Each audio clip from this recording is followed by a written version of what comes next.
저의 그 혼의 구조가 성전의 구조와 같다고 말씀드렸었죠. 그래서 항상 우리가 묵상을 할 때 내 내면의 모습을 볼 때 내가 하나님의 성전으로서 어떻게 지어져 가고 있고 어떤 모습일까? 성전의 이 모형을 항상 머릿속에 두시면서 이렇게 내 혼이 하나님의 성전으로 아름답게 지어져 가고 쓰임 받을 수 있으며 예수님의 보좌가 내 중심에 거한다는 것을 항상 제가 묵상하자 그랬었죠. 베드로의 혼의 구조가 온전치 않았을 때 예수님께서 불러주셨어요. 저희가 지난주에 본 것처럼 베드로가 이제 다혈질이고 즉흥적이고 또 동시에 뜻이 정해지면 앞장서서 나아가는 결단력도 있었었죠. 그래서 특별히 예수님께서 용서에 대한 말씀을 베드로를 통해서 가르쳐 주셨습니다. 왜냐하면 베드로 하나에게 가르쳐 주신 것이 아니라 저에게 베드로를 통해서 하나님의 용서가 무엇인가 또 그 용서에는 세상에 대한 용서가 아니라 하나님과의 관계가 깨어진 원죄부부터 시작해서 하나님이 우리를 긍휼히 여기시는 것 이것이 세상에 맡겨진 우리 성도들 간의 관계 속에서 어떻게 진행이 되나 하는 것을 여러 번 용서에 대한 말씀을 여러 차례 반복을 하면서 우리가 1만 달란트 빚진 자라는 그 개념 그리고 우리 같은 믿음의 형제끼리 짓는 죄는 100데나리온에 불과하다는 것을 가르쳐 주셨죠.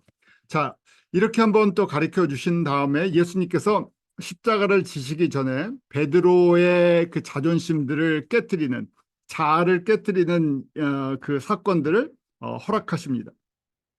왜냐하면 결국 이런 과정을 통해서 베드로가 온전해지는 거죠. 그래서 그 순간엔 너무나 아픈 경험이 있지만 이 과정을 통해서 복음의 일꾼으로 사도로서 지어져 갑니다. 한 번에 만들어지는 것이 아니죠. 베드로가 이렇게 부름을 받고 훈련을 받은 후에도 주님 앞에 설 때까지 마지막 순간까지 훈련은 계속 이어집니다. 특별히 저희가 잘 알고 있는 것처럼 공생의 기간 3년이라고 했었죠. 3년 동안 예수님께서 제자들에게 가장 기초적인 제자로서의 필요한 것들을 가르쳐 주시고 나눠주시는 시간이었어요. 그런 의미로 볼 때 예수님도 예수님께서 직접 제자를 부르시고 훈련시키셨죠. 예수님이 직접 3년의 시간을 같이 보내셨어요. 근데 그것이 기초 시간에 불과하죠. 가장 기초적인 제자 훈련의 시간이 3년이에요. 그러니까 저희가 주님 앞에서 부름을 받고 훈련을 받는다는 것, 또 훈련을 받고 쓰임을 받는다는데 시간이 얼마나 걸릴까? 사람마다 각자 다르겠지만 최소한 3년의 시간은 기초 시간에 불과하다는 거예요. 마태복음 26장엔 특별히 베드로가 예수님 앞에서 낮아지는 경험들, 베드로에게는 잊을 수 없는 자신의 연약함을 경험하는 시간이죠. 예수님께서 마태복음 26장 33절 35절에 보면 성만찬 밤이죠. 베드로에게 닭이 울기 전에 3번 예수님을 부인할 것을 말씀하십니다. 그때 베드로가 뭐라고 대답하죠? 26장 35절에 보면 내가 주와 함께 죽을지언정 내가 죽어도 주를 부인하지 않겠습니다. 우리 그런 표현 잘하잖아요. 내가 죽어도 이거는 안 하겠습니다. 우리가 그런 의지의 고백들을 약속들을 해요. 그런 말들 많이 하잖아요. 뭐가 변해도 나는 안 변한다. 그런 얘기를 하는데 베드로가 지금 예수님 앞에서 내가 죽어도 세상에 그냥 천지개벽을 해도 나는 변하지 않습니다. 나를 믿어주십시오. 그랬어요. 근데 사람은요, 환경과 이 상황과 이해관계에 따라서 얼마든지 말을 바꾸는 존재예요. 왜냐하면 베드로가 나빠서 이런 것이 아니죠. 사람의 연약함이죠. 그래서 베드로의 연약함, 우리 가운데 있는 이중성, 또 이것이 우리가 신실하지 않아요. 사람은 하나님의 신실하심과 비교할 수 없죠. 우리가 신실한 정도는요. 사람과 비교했을 때 조금 신실한 거죠. 약속을 좀 지키려고 하는 것인데 상황이 바뀌면 약속을 못 지켜요. 내가 안 지키고 싶어 그런 것이 아니라 상황이 그러니까요. 그래서 베드로가 이런 과정을 통해서 예수님께서 우리의 사람의 연약함, 이중성을 본인이 경험하고 이 경험을 통해서 이제 복음을 전하고 교회가 시작될 때 사람들을 품어줄 수 있는, 사람들을 용서할 수 있는 그릇이 되게 하시죠. 겸손케 하시는 과정입니다. 자, 이렇게 베드로가 3번 부인할 것을 말씀하신 다음에 예수님께서 겟세마네 동산에서 기도를 하시죠. 그때 제자들과 함께 가셨는데 특별히 26장 37절에 보면 베드로와 세베대의 두 아들 야고보와 요한을 데리고 가까이 가십니다. 그러면서 깨어 기도하라고 말씀하세요. 38절에 내 마음이 심히 고민하여 죽게 되었으니 너는 여기 머물러 나와 함께 깨어 있으라고 얘기해요. 그래서 깨어 있으라 했는데 어떻게 됐습니까? 저희가 잘 아는 것처럼 제일 이기기 힘든 게 뭐라 그러죠? 눈꺼풀이 제일 이기기 힘들어요. 내 눈꺼풀인데 내 말을 듣지 않아요. 사람은 저희가요 내 몸이라고 하는데 내 몸이 내 의지대로 움직이지 않는다는 걸 너무 잘 알죠. 지금 제자들도 예수님의 말씀을 따라 깨어 있고 싶었는데 제일 무거운 거 이길 수 없는 눈꺼풀 때문에 잠이 들죠. 그렇기 때문에 예수님의 말씀을 듣고도 순종하지 못하는 것들을 경험합니다. 예수님께서 모르시던 것이 아니죠. 어떻게 보면 일부러 잠이 오게도 하셨을 수도 있어요. 육신의 피곤함도 있지만 잠이 오게 하시니까 그러면 견딜 수가 없죠. 이 과정을 통해서 또 다시 한번 우리 예수님의 제일 가까웠던 제자라고 얘기하는 항상 제일 가까이 두셨던 3명의 제자들도 마지막 순간에도 잠이 드는 모습을 보게 하세요. 그리고 예수님께서 이제 십자가의 길을 걸어가셔야 되는 거 다시 말씀하셨는데 제자들이 못 알아듣죠. 저희가 성경 공부를 하면서 저희가 잘 이해가 안 갑니다는 것이 너무나 당연한 거라는 걸 알게 돼요. 왜요? 예수님께서 무려 3년 동안 직접 가르치셨는데도 못 알아들어요. 예수님이 하시는 일이 무엇인지, 왜 이 땅에 오셨는지, 지금 가시는 십자가의 길이 무슨 길인지를 이해하지 못해요. 말씀해 주셔도 거기에 대해서 인식하지 못하죠. 마찬가지죠. 저희가 하나님의 말씀을 듣고 깨닫는 것은 전적인 하나님의 은혜죠. 열어주시지 않으면 저희가 한마디도 깨닫지 못합니다. 가장 쉬운 예수 그리스도의 십자가의 복음도 예수님께서 은혜를 베풀어 주시고 열어주시지 않으면 한마디도 이해할 수 없는 것이에요. 그래서 저희가 에베소서 2장 8절 9절처럼 은혜를 인하여 믿음으로 말미암아라는 고백을 하죠. 예수 그리스도를 믿음으로 하나님의 아들인 것을 고백하는 것은 우리의 열심이나 노력이나 지혜나 우리의 어떤 노력이 아니라는 것을 주님이 말씀을 해주세요. 마찬가지로 그렇기 때문에 저희가 같이 지금 공부를 하는 것도 주님께서 베풀어 주신 특별한 은혜예요. 왜냐하면 저희에게 기대하시는 것이 있다는 것이죠. 제자들에게 3년 동안 훈련을 시키고 준비하시는 과정들이 있었어요. 아직까지 제자들은 그것을 깨닫지 못하고 있지만 예수님께서는 그것을 창세전에 준비하시고 때가 돼서 불러서 지금 3년 동안 특수 훈련을 시키셨는데 이게 기초 훈련에 불과했어요. 그리고 이제 십자가에 죽으시고 부활하신 다음에 이 부분을 깨닫게 해주시죠. 가룟 유다와 군병들이 예수님을 잡으러 옵니다. 지금 여러분들이 다 아시는 말씀인데 베드로라는 사람의 베드로 중심으로 한번 말씀을 보는 거예요. 베드로가 어떤 과정을 통해서 사도가 되어갔나. 베드로의 그 혼의 구조가 이런 성품의 이런 캐릭터의 사람이 어떻게 예수 그리스도의 그 복음의 사도로 일꾼으로 그렇게 성숙되어 가고 그릇으로 만들어져 가는 과정인가 하는 것을 저희가 보는 겁니다. 베드로가 이때 가룟 유다와 군병들이 잡으러 올 때 칼을 들고 우리가 잘 아는 대제사장의 종에 말고의 길을 치죠. 아마 베드로가 그랬을 거예요. 이 기회에 내가 좀 크레딧을 회복해야 되겠다. 베드로의 성격이 그러잖아요. 중요한 순간에 내가 나서서 잃어버렸던 크레딧을 회복하고 내가 예수님의 오른팔 수제자인 것을 한번 나타내 줘야 되겠다. 그래서 앞장서서 대제사장의 종의 귀를 쳤겠죠. 근데 예수님께서 칼을 도로 칼집에 꽂으라 하면서 내가 칼로 이 세상을 정복하러 온 것이 아니라는 것을 가르쳐 주십니다. 무슨 얘기예요? 예수님이 지금 마지막 순간 십자가를 지시기 위해 걸어가시며 배신당하고 붙잡히시는 이 순간인데도 예수님이 가시는 길이 어떤 길인지를 베드로도 몰랐었고 나머지 제자들도 몰랐었다는 것이죠. 이런 과정이 있어요. 그래서 저희가 어느 정도 믿음이 성장한 다음에 연약한 사람들을 보면서 비판을 할 때가 있어요. 아, 왜 저렇게 믿음이 없지? 왜 이렇게 주일 성도에서 벗어나지 못하지? 하다가 안타까움이 나중에는 약간 비판 의식을 가질 수가 있어요. 왜냐하면 지금 제자들도 베드로도 예수님이 가시는 십자가의 길을 3년 동안 배웠는데도 깨닫지 못합니다. 은혜를 통해서 열어주셔야 한 단계 한 단계 배우는 것이죠. 그런 의미에서 저희에게는 말씀을 배운다는 것은 또 다른 영적인 책임이 있어요. 주님께서 저희를 이렇게 훈련시키는 과정 속에서 복음의 통로가 되게 하시기를 원하시고 함께 연합해서 하나님의 나라를 세워나가기를 원하시는 기대하심이 이 가운데 있으시겠죠. 자, 그 다음에 이제 예수님께서 붙잡히셔서 대제사장 가야바의 뜰에 끌려가시죠. 그 과정 속에 나머지 제자들은 자기도 붙잡힐까 봐 다 도망가 버렸어요. 그래도 누구만 남습니까? 베드로는 남았어요. 베드로는 남아서 베드로의 캐릭터예요. 어, 다른 제자들은 두려워서 도망을 가는데 베드로는 그래도 뭡니까?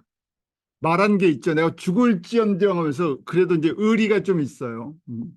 이런 쪽으로요. 다른 제자들에 비해서 앞에 나서기도 하고 쉽게 넘어지기도 하지만 또 이런 부분에 또 인간적인 의리가 있어서 쫓아가죠.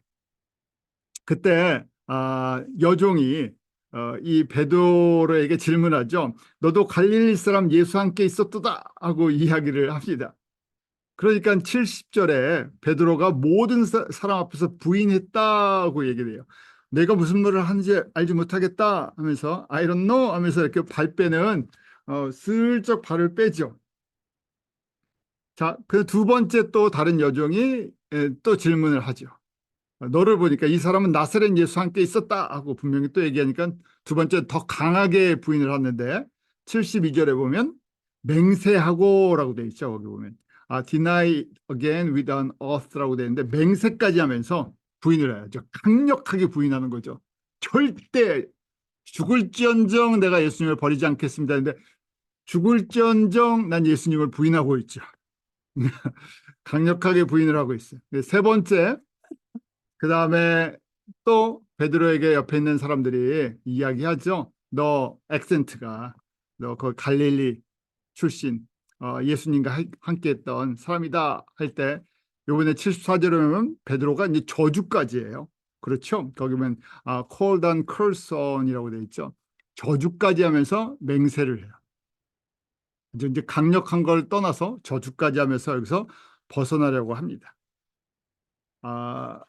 그때 닭이 울었고 75절에 보면 예수의 말씀에 닭 울기 전에 3번 나를 부인하리라 하는 말씀이 생각나서 심히 통곡했다고 되어 있죠.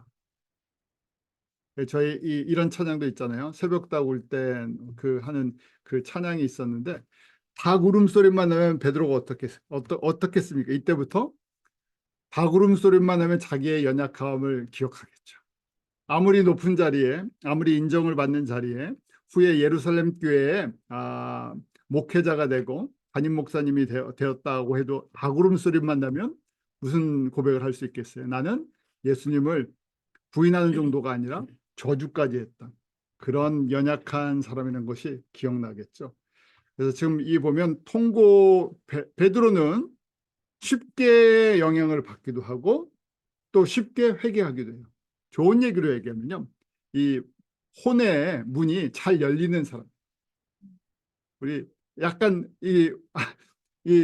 마음이 뜨거운 사람들이 그렇죠. 쉽게 은혜도 받고 어떻게 됩니까? 쉽게 또 열도 나요.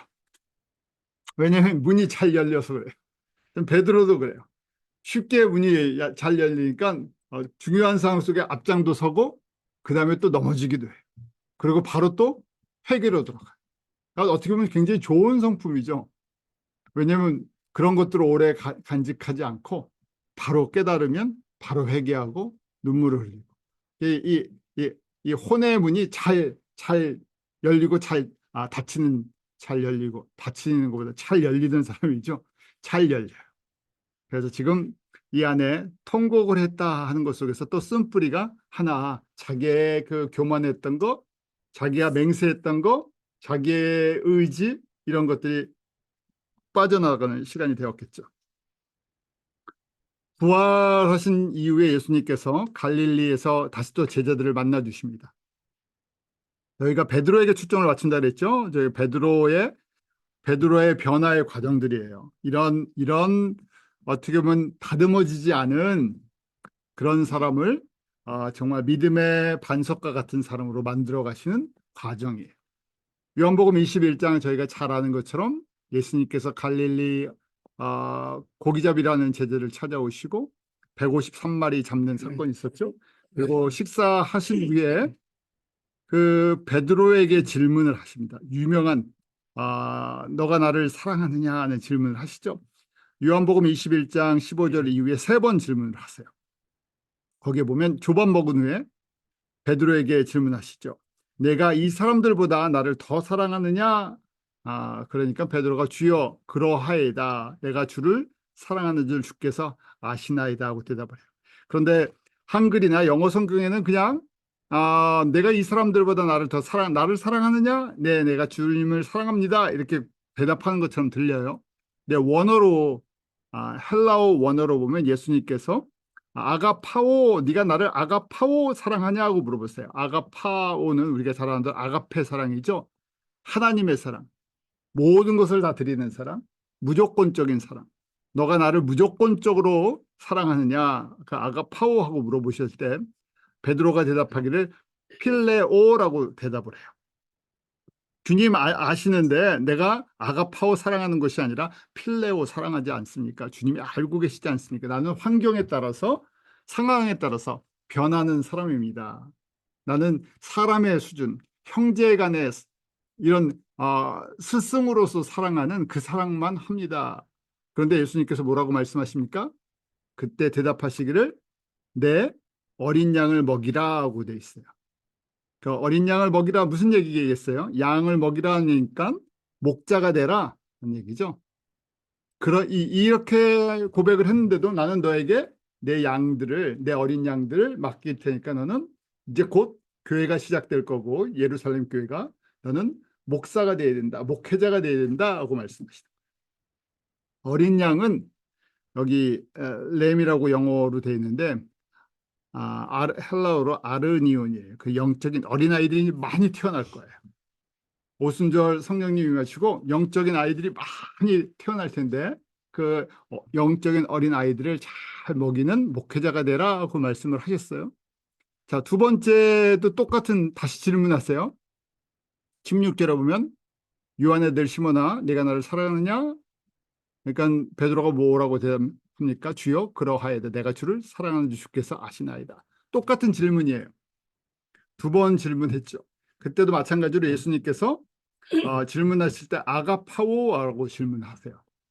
나를 무조건적으로 사랑하느냐? 하나님의 사랑을 사랑하냐? 할 때 베드로는 대답할 때 필레오라고 대답을 해요. 자, 그리고 이번에 예수님께서 내 양을 치라고 말씀하시죠.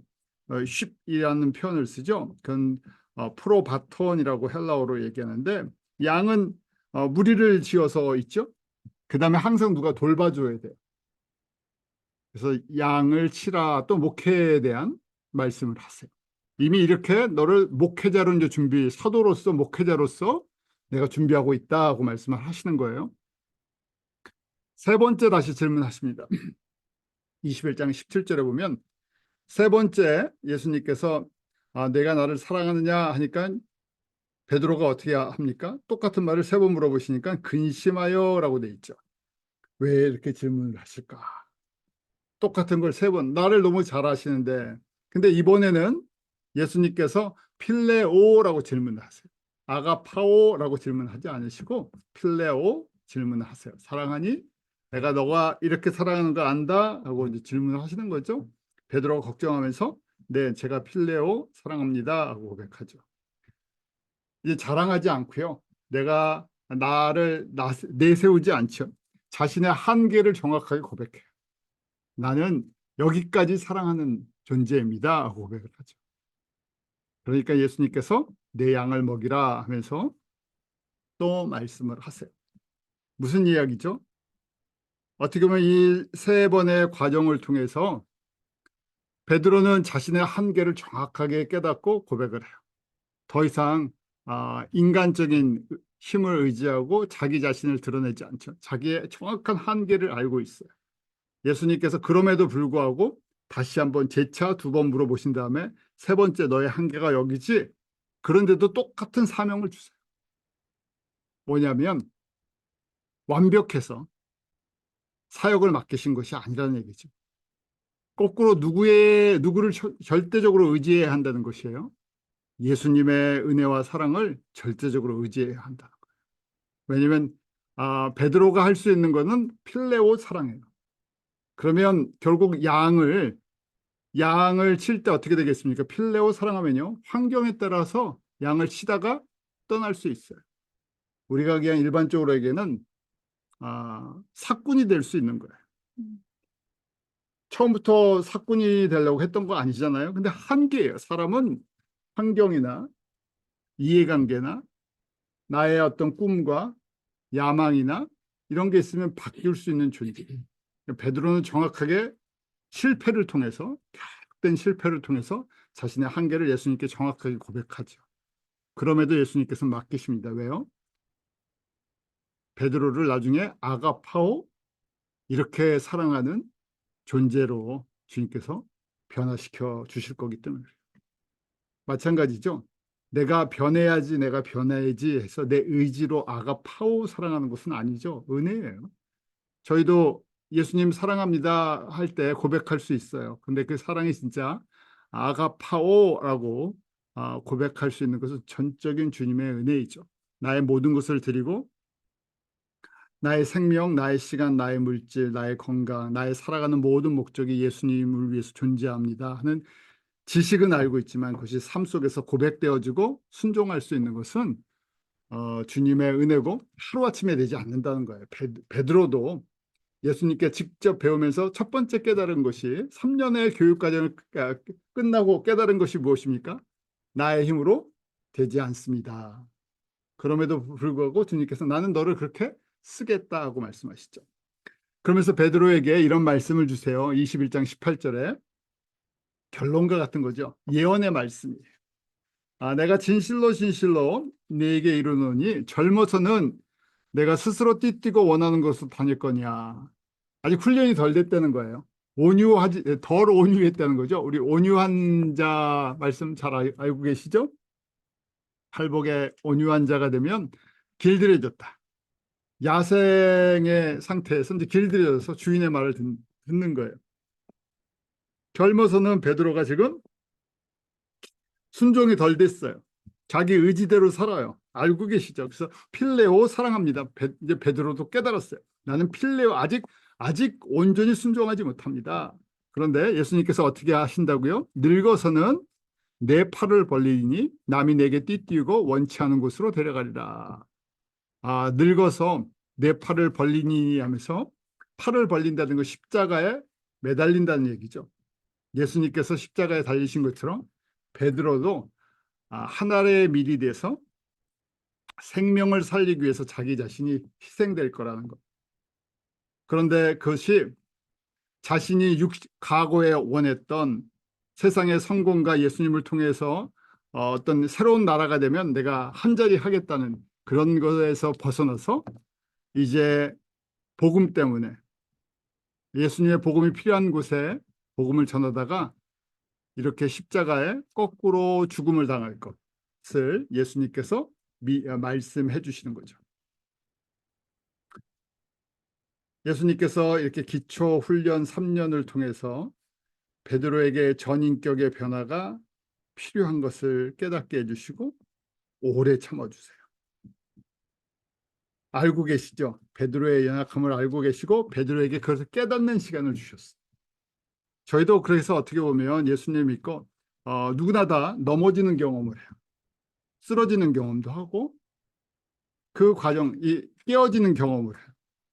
근데 그 과정이 그 순간에 아프고 힘든 것처럼 보이지만 지금 베드로에게도 이런 과정을 허락하시는 이유가 있었죠.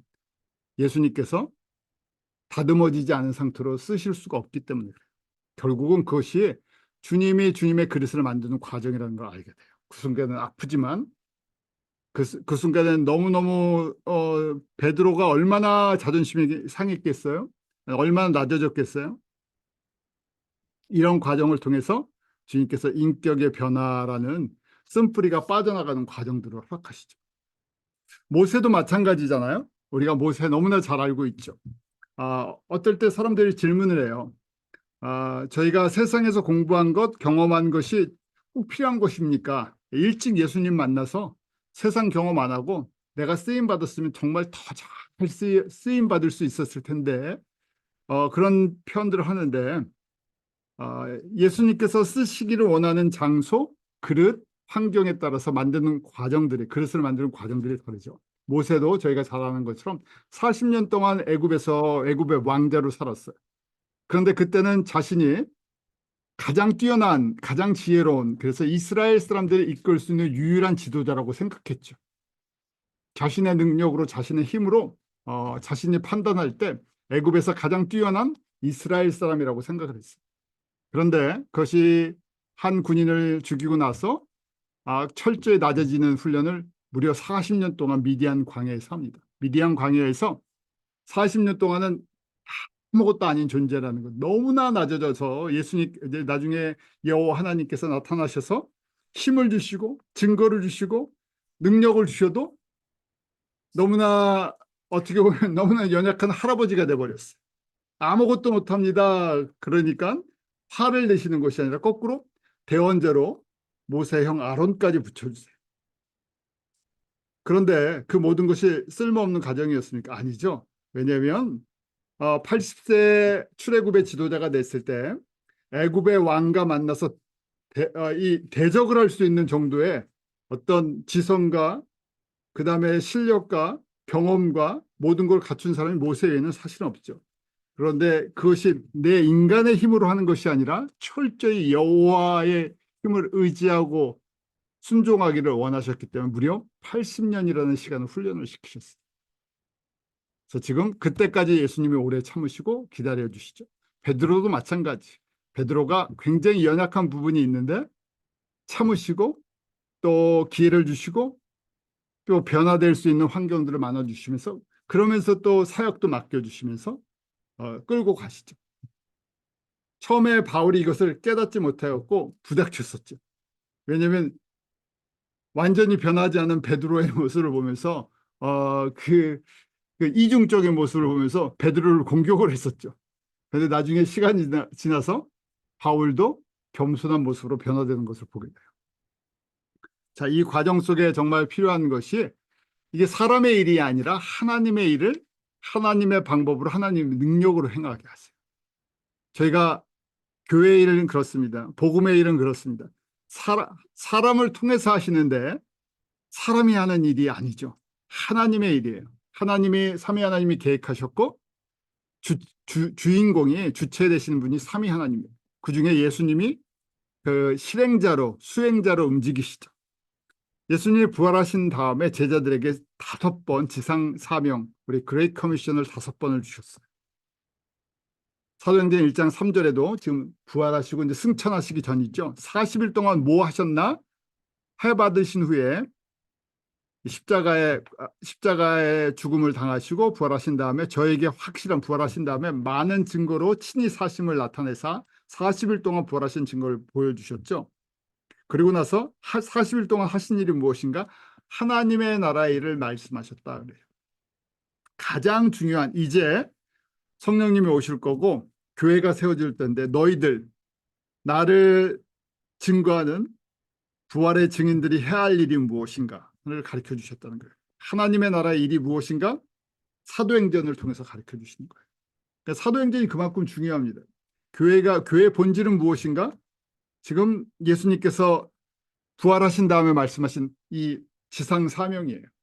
왜냐하면 아직 교회가 시작이 안 됐는데 이제 곧 교회가 시작될 거예요. 성령님이 오시고. 근데 교회를 통해서 하나님의 나라를 완성하시겠다는 거예요. 그 중에서도 이방인의 충만한 숫자를 세우는 일을 신약 교회에게 맡기시겠다는 거예요. 그래서 교회와 지상 사명은 뗄래야 뗄 수 없는 이 땅에 존재하는 목적입니다. 거기서 이제 벗어날 때가 이제 문제가 되어 있죠. 그래서 하나님의 나라의 일을 5번 말씀하셨어요. 그때 부활한 증인, 예수님의 부활을 목격했던 증인들이 최소 600여 명이라고 돼 있죠. 고린도전서 15장 5절부터 8절에 보면 게바부터 시작해서 500여 형제에게 한 번에 보이셨고 그 후에 야고보, 예수님의 형제들 야고보와 그다음 바울에게도 보이셨어요. 600여 형제에게 보여주시고 그다음에 약속한 성령을 기다리게 하셨는데 그중에 120명만 마가의 다락방에 참여를 합니다. 그럼에도 불구하고 다 참여를 하지 않았어요. 그리고 약속하신 성령님을 기다리죠. 왜냐하면 성령님을 보혜사 성령님을 받지 않고는 이 사역을 할 수가 없어요. 똑같은 거죠. 사람이 하는 일이 아니기 때문에 사람을 통해서 하는데 하나님의 일을 하는 거죠. 하나님의 일이 무엇인가? 땅끝까지 예수 그리스도의 제자를 삼는 거죠. 복음을 증거하고 제자를 삼는 거예요. 그런데 이것을 하시는 일이 이걸 도와주시는 분이 있어요. 이걸 진행하시는 분은 예수님, 이것을 가능케 하시는 분이 보혜사 성령님이세요. 사람은 도구예요. 그래서 성령님이 떠나가면 사람은 아무것도 아니에요. 그래서 성령님을 주시기로 약속을 하셨죠. 보혜사 성령님. 보혜사 성령님, 당연히 성령님의 첫 번째 일은 예수 그리스도를 증거하는 영이에요. 그런데 예수님을 증거하는데 누구를 통해서 하세요?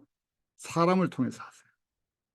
그래서 사람을 예수님의 성전으로 만들어 주셔야 돼요. 예수님의 온전한 도구로 만들어 주셔야 돼요.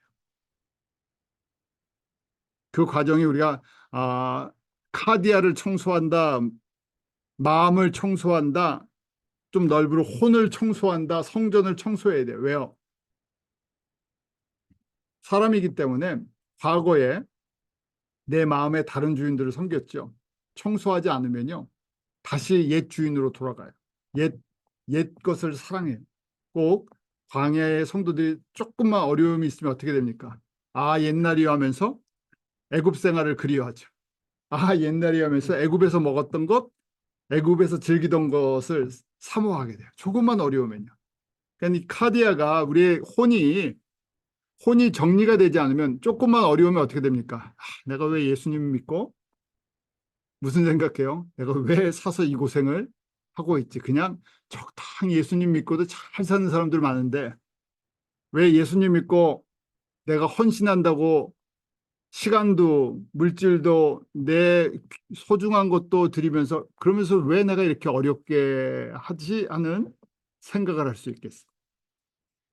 왜냐하면 우리 혼이 복잡하기 때문에. 단순하면 그렇게 안 하죠. 그러니까 단순하다는 것이 무엇입니까? 우리의 혼에 예수님 사랑으로만 가득 차면요. 그래서 눈을 떠도 예수님 사랑, 눈을 감아도 예수님 사랑. 그렇게 되기를 사모하는 거죠. 그렇게 정리되는 걸 도와주시는 분이 누구세요? 보혜사 성령님. 가끔 너무 바쁘게 살면 사람들이 이제 누군가 나를 도와서 청소를 해줬으면 좋겠다. 집이 너무 복잡하니까 누가 나를 좀 도와서 청소를 해줬으면 좋겠다. 내가 도저히 혼자 청소를 못하겠다. 근데 저희가 어디 부분이 그렇게 되는 걸 고백해야 돼요? 우리의 마음의 부분이 내가 도저히 이게 청소가 안 됩니다. 베드로도 이제 그런 경험을 많이 했잖아요. 이 자신의 혼의 복잡한 거, 혼란한 걸 경험을 했어. 연약한 걸 경험했어. 그러니까 지금 보혜사 성령님이 오셔서 그걸 도와주시는 거죠. 정리시켜 주시는 거예요. 그래서 절대적으로 필요했죠. 그러기에 사도행전 1장 4절에 보면 그 120명의 예수님의 부활의 증인들에게 뭐라고 말씀하십니까? 예루살렘을 떠나지 말고 내게 들은 바 아버지의 약속하신 것을 기다리라. 이게 없이는 형식적인 교회나 모임은 될 수 있는데 복음의 증인 공동체가 되지 않는다는 거예요. 동일한 거죠. 오늘날도 사람들이 모이면 교회라고 얘기를 해요. 예수님을 고백한다고. 그런데 지금 똑같은 거죠. 보혜사 성령님의 그 성령 세례와 성령 충만을 경험한 사람들이 많지 않으면 교회의 본질을 감당할 수가 없어요. 아무리 외쳐도. 왜냐하면 본질적인 문제가 있다는 거예요. 그래서 열흘을 기다리게 하시는데 몇 날이라고 했는데 날짜를 안 가르쳐 주셨어요. 그런데 저희가 성령님이 오신 날을 보니까 정확하게 오순절이죠. 그래서 50일째 되는, 우리 예수님이 부활하시고 50일째 되는 오순절이었어요. 레위기 23장에 약속하신 것처럼. 그래서 오순절은 기억하시죠? 뭘 추수하는 날이었죠?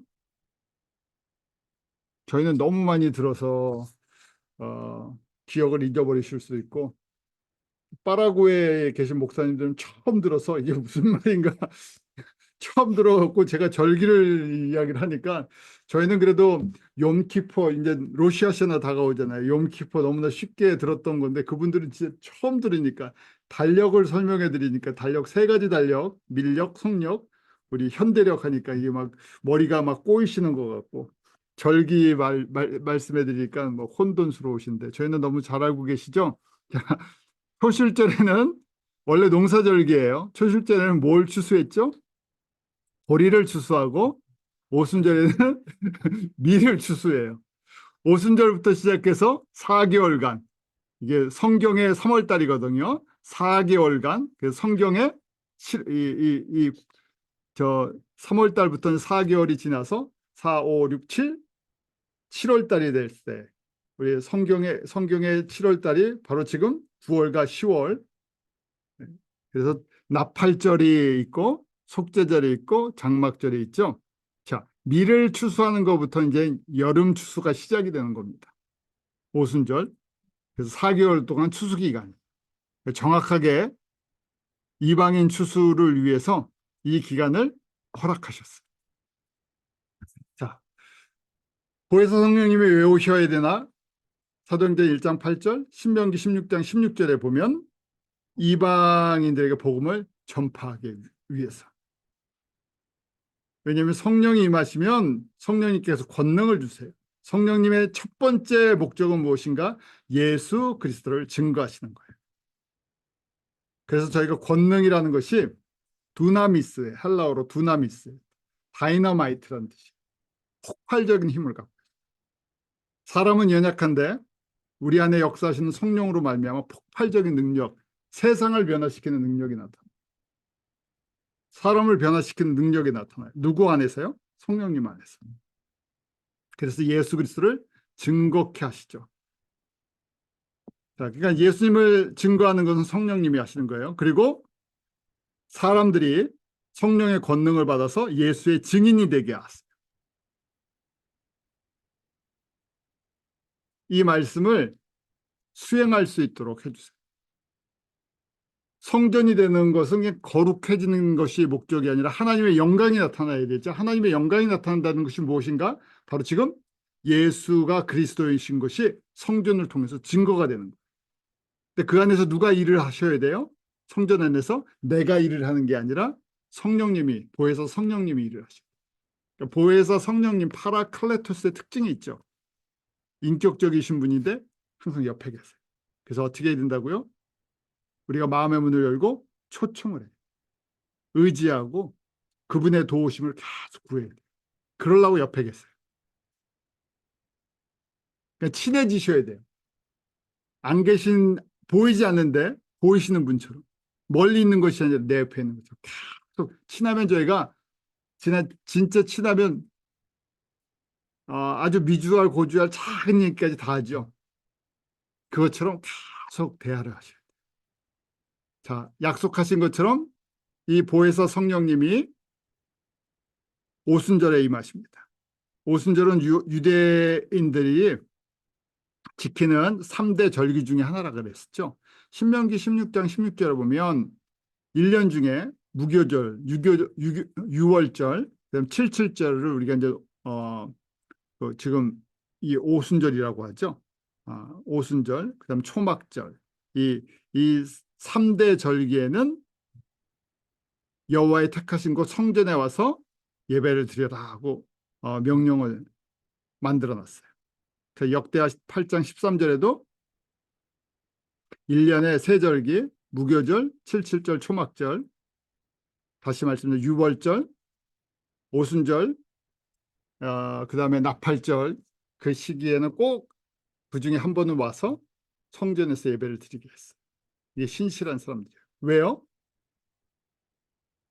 여호와 하나님께서 행하시는 일을 기억하게 하기 위해서.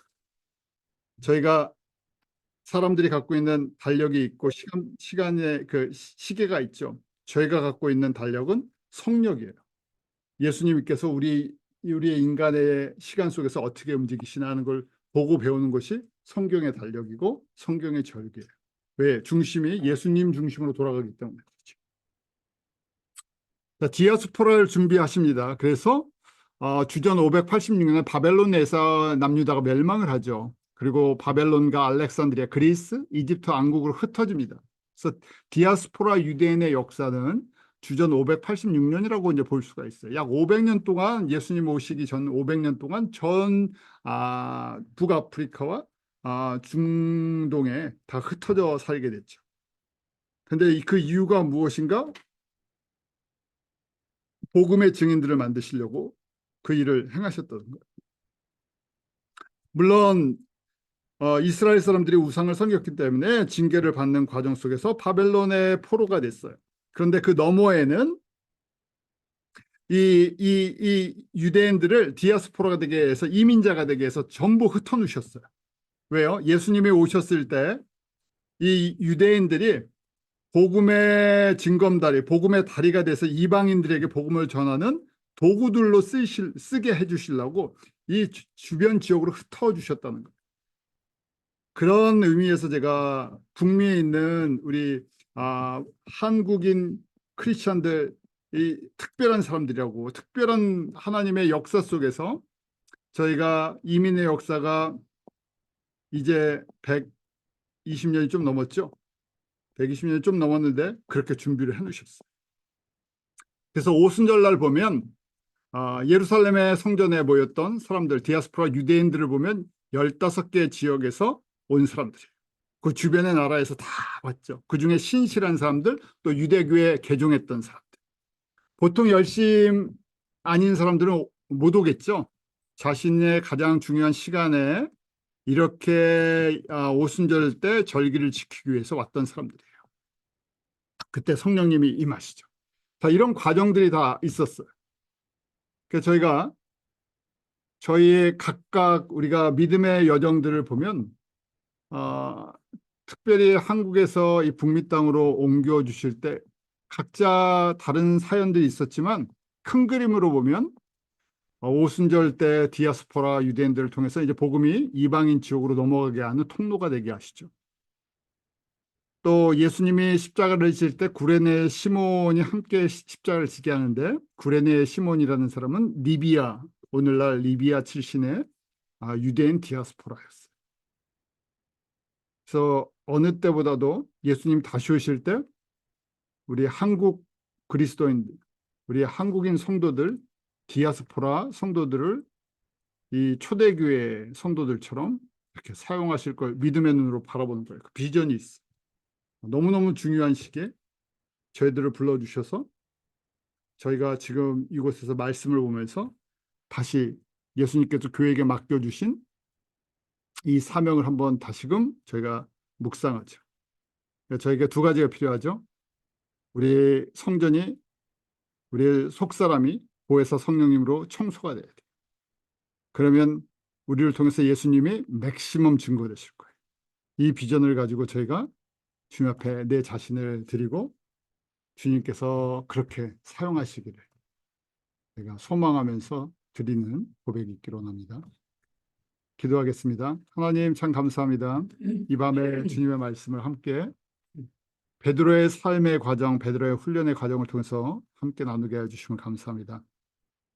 주님, 과거 2000년 전에 유대인 디아스포라들을 그렇게 준비하시면서 복음의 통로로, 이방의 통로로 준비하시고 사용하신 것처럼 저희들 주님 앞에 그렇게 쓰임받기 원합니다.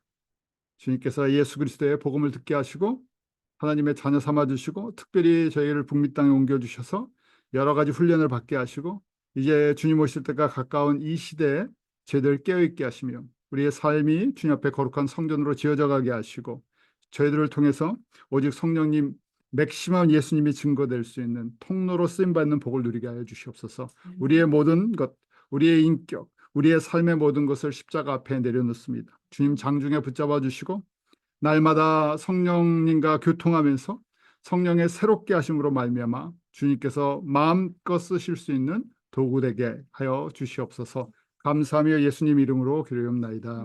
아멘.